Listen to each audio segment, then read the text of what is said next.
As we have seen, Adam and Eve are no ordinary couple, and they live in no ordinary circumstances. They live in a utopian environment and in communion with their Creator, a God that is represented anthropomorphically, for the story advances through God's dialogue and interaction with creation. Adam and Eve are represented as being like innocent children, as it says, "And the man and his wife were both naked, and were not ashamed." This is appropriate as they symbolize the birth of the Jewish nation. They are not ashamed because they have no reason to be, since they are righteous in the eyes of God. Also, shame of being naked would imply a division of body and spirit, something which Adam and Eve cannot conceive of at this point.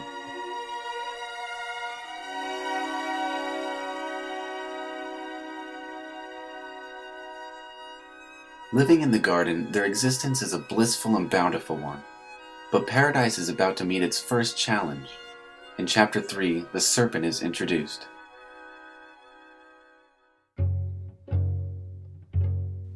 The serpent is a much more complex character than it is often given credit for. Some would say that it's Satan in the garden, but this association does not appear until the 1st century with the book of Enoch and Revelations. For at least 7,000 years before the story of Adam and Eve was composed, which is sometime around 950 BCE, the serpent had been the object of reverence and even worship in the Levant, and had accumulated a multitude of symbolic associations. And it's not hard to see why this is, considering the way a snake can glide with the motion of waves, its lightning-like speed with which it attacks its prey, its power of looking like its environment, its infinite patience and watchfulness, continuing for hours with its head raised, focused on an object that has drawn its attention.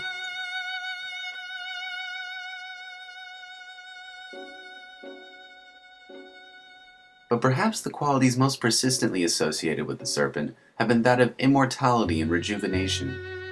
It was seen as periodically renewing its youth by shedding its skin. Also, the typical pose of a snake is in that of a circle. The circle represents immortality and eternity in many cultures. Because of their nearness to the earth, roots, and herbs, serpents were seen as having a knowledge of medicine, and it's no coincidence that today's modern symbol for medicine is a caduceus, a staff entwined by 2 serpents.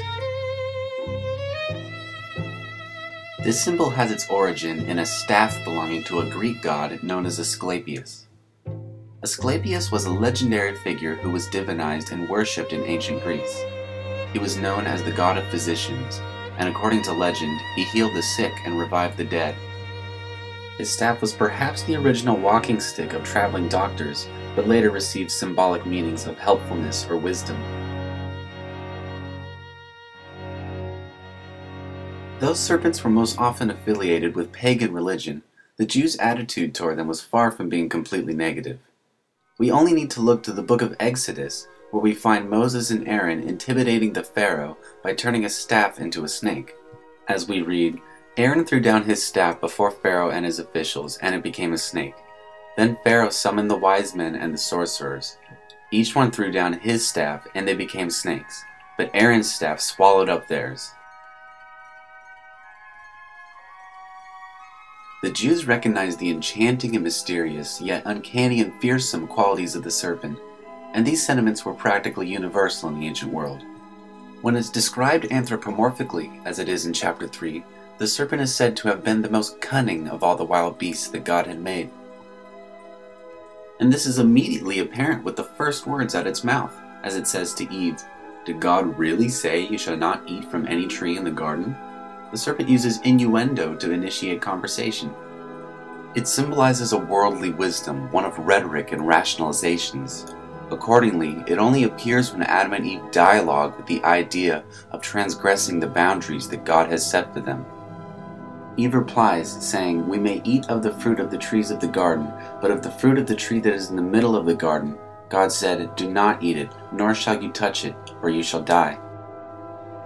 The serpent retorts, saying, "You will not die, for God knows that when you eat of it, your eyes will be opened, and you will be like God, knowing good and evil." Adam and Eve have no conception of this thing called death, and the serpent is mostly right in predicting the consequences of eating the fruit, for they don't die on the same day that they eat from the tree. For the Lutheran theologian Dietrich Bonhoeffer, death in this context is not meant in the strict sense of the word, but refers rather to a spiritual death. Death is no longer being able to live and yet having to live in the presence of God. It means to stand before Him outlawed, lost and damned, but not non-existing. The will to live, the inability to live, having to live, that is the living death of the man who is like God.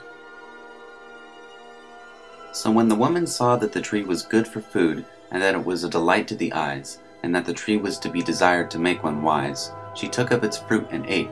And she also gave some to her husband, who was with her, and he ate. Then the eyes of both were opened, and they knew that they were naked. And they sewed fig leaves together and made loincloths for themselves. Fig leaves are big, thus illustrating the immensity of the shame they felt before one another. By gaining knowledge of good and evil, we're introduced to the idea that existence may involve disharmony and disunity, and possibly even strife. Hence, the unity of body and spirit is brought into question. They're embarrassed by one another, which is a tragic turn of events considering how they had originally been described as one flesh in chapter 2, a state that God had ordained. We then read that they heard the sound of the Lord God walking in the garden at the time of the evening breeze, and the man and his wife hid themselves from the presence of God among the trees of the garden. Then follows what I would consider to be the saddest line in the story, if not in the entire Bible. The Lord God called to the man and said to him, "Where are you?" It's a rhetorical question. Of course God knows where he is, but he wants Adam to recognize just what has happened. From this moment on, it seems as though there will be a divide between humans and God, between the worldly and the divine.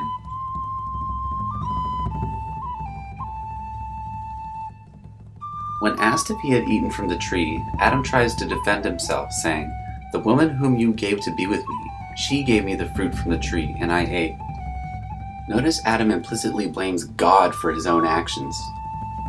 When Eve is asked to explain herself, she says, "The serpent tricked me, and I ate."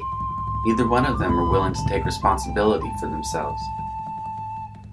God then addressed the serpent, saying, "Because you did this, cursed are you more than all the animals and wild beasts.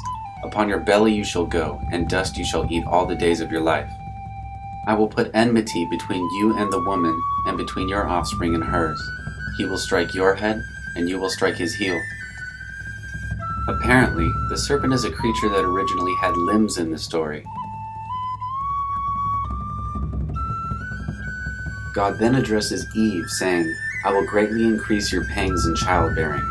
In pain you shall bring forth children, yet your desire shall be for your husband, and he shall rule over you." Man's rule over woman here is a tragic reflection of the disintegration of their original connectedness, and thus the stage is set for gender inequality and the patriarchal dominance of the ancient Jewish nation.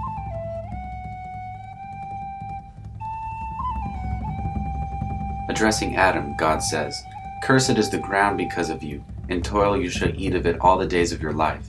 Thorns and thistles it shall bring forth for you, and you shall eat the plants of the field. By the sweat of your brow you shall eat bread until you return to the ground, for out of it you were taken. You are dust, and to dust you shall return."